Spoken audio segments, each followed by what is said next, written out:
역사적인 BTF ETF가 SEC 승인이 났습니다. 모두 11개의 ETF가 승인이 났습니다.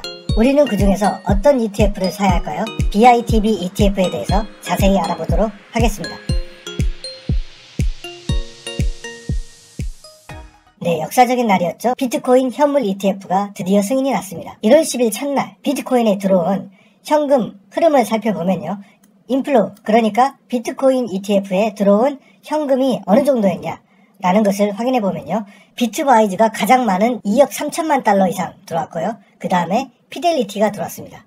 자, 그리고 예상 밖에 블랙락이 3위를 기록했고요. 아크-B ETF도 생각보다 그렇게 많은 양이 들어온 건 아닌 것 같습니다. 그 다음에 프랭클린, 그 다음 인베스코가 차지를 했습니다. 자, 이렇게 비트와이즈, BITB ETF의 인플로우가 몰린 이유는 최저 수수료 때문이죠. 수수료가 가장 낮은 0.20%를 기록했습니다. 1빌리언 이하 그리고 6개월 이하의 경우에는 수수료를 받지 않겠다라고 선언했죠. 이렇게 수수료를 단기적으로 받지 않겠다 제안을 한 ETF는 BITB, 아크-B, 그리고 BTCW, 그리고 BTCO, BRRR이 있었습니다. 그래서 이 4개의 ETF는 6개월 또는 1빌리언 이하일 경우에는 수수료를 받지 않겠다라고 했습니다. 그래서 1빌리언이 도달하면 수수료를 받겠다는 것이죠.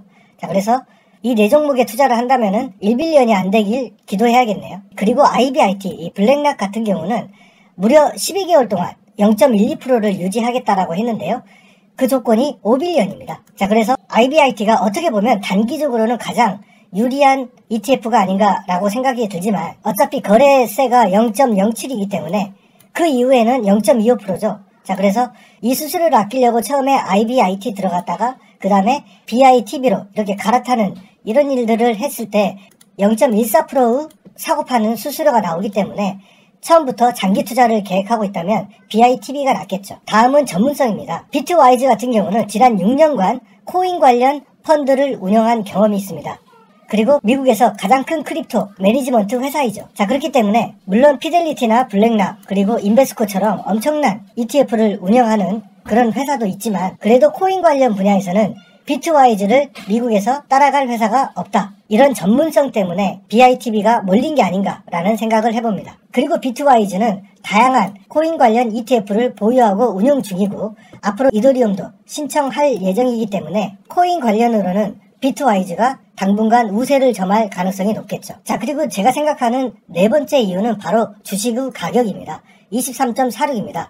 나머지 10개 ETF는 대부분 가격이 40에서 50달러로 출발하고 있습니다. 자, 그런데 BITB 같은 경우는 가장 낮은 가격 24달러를 기준으로 출발했기 때문에 어떻습니까? 주식 가격이 낮으면 많은 일반인들이 참여할 수 있기 때문에 비트코인 가격이 오른다고 하더라도 주당 가격은 굉장히 낮을 수 있기 때문에 이런 주식 가격도 유입 요인에 영향을 미쳤다라는 생각이 듭니다. 따라서 현재 시가총액은 2억 4,300만 달러까지 증가했고요. 수수료 같은 경우는 아까도 말씀드렸듯이 1빌리언이 되기 전, 만약에 6개월이 지나도 1빌리언이 안 된다면 6개월 전까지는 수수료를 안 받겠다는 것이죠. 비트코인 현물 ETF가 드디어 승인이 났기 때문에 비트코인의 상관관계는 S&P 500과 상관관계가 가장 높죠. 그리고 채권과는 약간 반대의 관계였었는데 최근에 이 골드와 상관관계가 굉장히 높아지고 있습니다. 자, 그래서 앞으로 비트코인은 안전자산의 성격이 강해지고 있다라고 볼 수 있겠죠.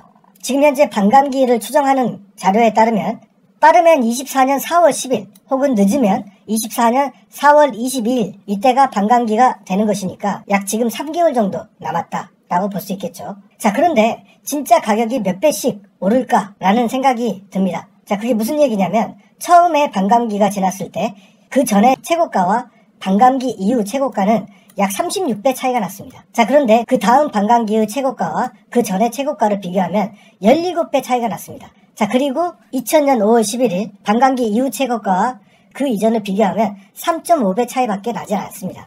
자, 그래서 이번 반감기 때 뭐 10배, 20배 갈 수 있냐? 그렇게 가기는 어렵지 않을까? 물론 지금 현재 가격 대비로 했을 때는 뭐 충분히 2배 이상 갈 수 있지 않을까라는 생각을 할 수 있지만 이 배수가 로그적으로 굉장히 감소하고 있기 때문에 상황을 지켜봐야 될 것 같긴 합니다. 자, 비트코인 ETF가 SEC 승인에 따라 자산으로서 드디어 지위를 확보한 셈이고요. 그렇기 때문에 일반인들도 비트코인에 대한 인식이 전환돼서 앞으로 활발한 투자가 일어나지 않을까. 또한 비트코인 ETF가 정식으로 승인됐기 때문에 제도권에 있는 연금 등 이런 투자 자산들이 드디어 투자를 할 수 있게 됐다. 또한 반감기 이후에 가격 급등에 대한 추억이 있기 때문에 이런 부분도 앞으로 비트코인의 수급 요인이 되지 않을까라고 생각합니다. 네, 자산의 일정 부분을 비트코인에 투자하고 싶은 투자자, 그리고 제도권 내에서 투자하고 싶다는 투자자들이 있다면 수수료나 전문성, 경험 등을 따졌을 때 비트와이즈가 가장 현재로서는 좋은 선택지가 아닌가라는 생각을 해봅니다. 네, 시청해주셔서 감사하고요. 구독과 좋아요는 공짜입니다. 감사합니다.